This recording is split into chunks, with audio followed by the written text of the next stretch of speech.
One day, there was a boy named Raj. He always had issues trying to lose weight. Since being a kid, he always dreamed of having a six-pack and being able to flex his muscles on the beach. Raj followed mainstream fitness advice. He tracked his own calories. Oh, I have 500 calories left on my calorie deficit. I'm gonna eat just a few gulab jamun. Oh no, Raj. Raj ended up eating the whole box of gulab jamuns. What have you done?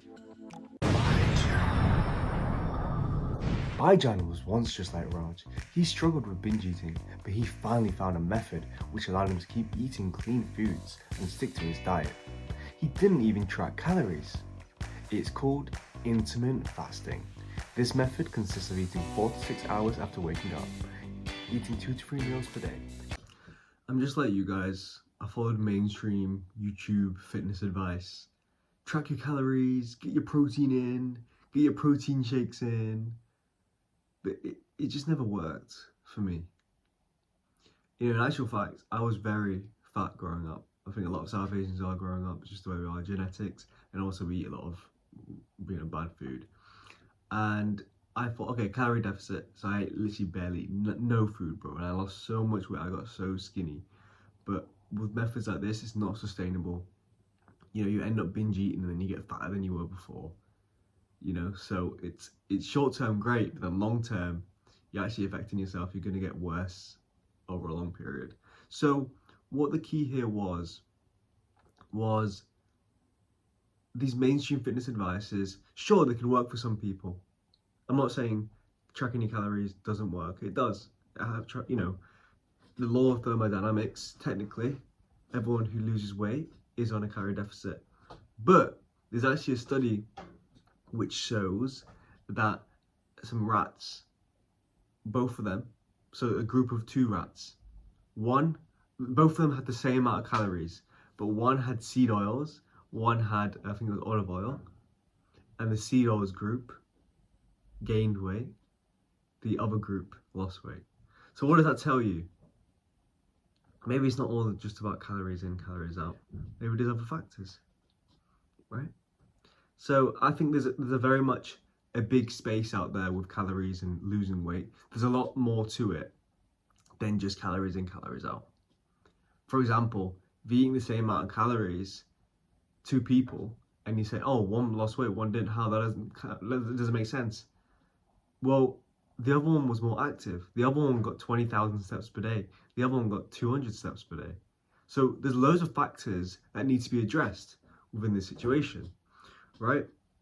And so with this being said, especially with skinny fat South Asians, there's a big thing there, and people don't really know what to do because you're skinny when you got a shirt on, you're fat when you got it off. What do you do? Well, actually, what we do is a body recomposition, and it's to give your body the nutrients, minerals, especially if you're young. Your body needs the fats, the proteins, the carbs to grow and become the best version of yourself. And feel good as well, because at that age you need to be eating as much food as you can, especially as a guy and a girl, really. Your hormones are going crazy, you need enough food to supply yourself. We end up starving ourselves, which doesn't help us in the long run. And even at the point, you're starving yourself, your body's like, what is happening?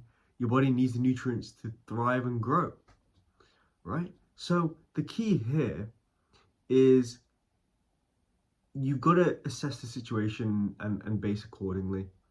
Right, and this is why this video I'm going to show you the method of what I did and how I did it. So as Baijan mentioned to Raj, intermittent fasting is the best way to lose weight. I'm telling you now, alongside other factors which I'll go into in other videos. But what you need to do with intermittent fasting, firstly I want to say how I did it and when I did it. So last year I did this. I really wanted to lose weight. I didn't know what to do. So I started this thing and I skipped breakfast. And breakfast is meant to be the best meal of the day. Well, I don't think so. Technically, my lunch is my breakfast because you break fast. If you break it down, it's break fast. I'm breaking the fast, right? So what I did was I'd skip breakfast. I'd eat 4 to 6 hours after waking. So my first meal would be at 12, 1, 2 p.m., 11 a.m., around there. And what that meal would be is some protein and some fats. The thing is, right, once you've eaten carbs, sure, carbs give you energy or whatever, blah, blah, blah, and it's important for the muscle gain and stuff, but it gives you brain fog. Like these pasta, these rices, it gives you brain fog. It makes you tired. So once you've eaten, you're going to feel tired and you're not going to want to do the work. So protein and fats, eggs, and some, well, yeah, the eggs are fats as well, and then cooked in olive oil or ghee or butter or whatever. This provides your body with the nutrients, you feel good, and you can keep going with the day. The last meal of the day would be carbs in the evening. This would fill you up, satiate you, and also give you that, not brain fog, but it make you feel sleepy so you can get to bed at a better time and sleep a lot better, right? And what I found with a lot of my clients and the people in the school community, link down below, it's completely free, is people who did this found it a lot easier to avoid binge eating. You know, they could stay away from it because it was a more sustainable way of doing things. And it wasn't just tracking calories and making sure I've got this or that, because the issue is, right, every calorie isn't the same. 500 calories of cake versus 500 calories of a steak is not the same thing. You could say it is all the law of thermodynamics, but it's really not. They have different effects on your body, right? So let's say like Raj he had 500 calories left, and he was going to have some gulab jamuns to fill in. However, the way these foods are made and the way these processed sugars are made and all these artificial ingredients is once you eat them, you want more, right? Like you have a Pringles stop. Once you start, you can't stop. Right, so you say you want 500 calories, I'll have, I don't know, 5-6 Pringles. You're not going to have 5-6 Pringles, you're going to have a lot more. Whereas if you have one steak or some eggs, you're going to be full and satiated because these are higher quality foods. This is what you need to understand now, that higher quality foods, the quality over quantity. I'm going to say it again, quality over quantity. There's a reason why these foods are more expensive, because they're better quality, right? Once you understand this, your whole life changes. Prioritize the quality of food over the quantity of food. So I had this guy in the school community, and he's one of my clients, and he couldn't stop binge eating. He'd always have an issue with it. And also there was no issues like being lenient with it as well. Like for example, he'd cheat, or like let's say it was like Eid or a special day or Hindu celebration. He'd like eat loads of chocolates and cakes, and then he'd be really annoyed with himself. He's like, oh, I've ruined my life, blah blah, doing this. But it's like, bro, it's okay sometimes to enjoy your food, enjoy life. You know, especially in Asian culture, we have so much nice foods to eat, so enjoy it. You know, it's your birthday or whatever. But 90% of the time, you're eating clean whole foods. I can go through a skeleton day right now. So you wake up, you intermittent fast. First meal of the day would be some eggs and some fish and some Parmigiano Reggiano, some cheese over it. There you go. That's it. Have a banana if you really want some bit of carbs. I take my vitamin D at the same time. Then you do some work or whatever. And then in the evening, this is the ideal day, but I'm going to say, actually, no, ideally would be a steak and potatoes, but let's say normal person, or you're Hindu or Indian, you'd have chicken thighs and sweet potatoes. Chicken thighs, a lot more tastier, more satiating, less protein, but don't worry about the protein. You're getting the protein from everything anyway. 4 or 5 eggs, chicken thighs, 250 grams, you'll be on 100 grams easily. If you want some dessert, you have some Greek yogurt with some raw honey and raw cacao and some, you know, little things like berries, that's it, right? That's how basic it is.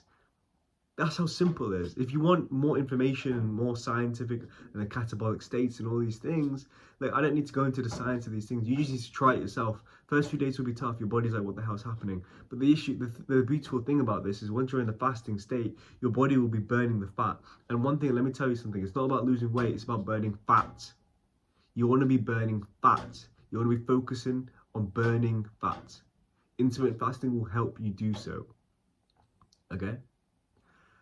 I'm grateful you came and you watched this video. I hope you got some valuable information from it.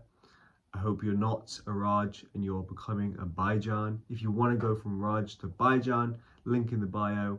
You join the school community. We do weekly calls. We can talk one-to-one. If you've got any help, any issues you have, I'll be there to help you 24/7.